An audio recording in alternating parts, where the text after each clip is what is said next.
এমন একটা আমলের কথা বলে দিব না যাতে মান বেড়ে যাবে, পাপ মিটে যাবে। আমি এমন একটা আমলের কথা বলে দিব না যাতে মান বেড়ে যাবে, পাপ মিটে যাবে।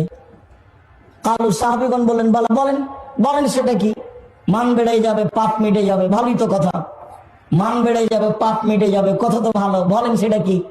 তখন আল্লাহ রাসূল বলছেন, এক, ইসবাগুল ওযু, সুন্দর করে ওযু করা। দুই, কাসরাতুল খুতা ইলাল মাসাজিদ, পায়ে হেঁটে মসজিদে যাওয়া। তিন, ইন্তেজারুস সালাত বাদাস সালাত, এক সালাতের পরে আরেক সালাতের অপেক্ষা করা।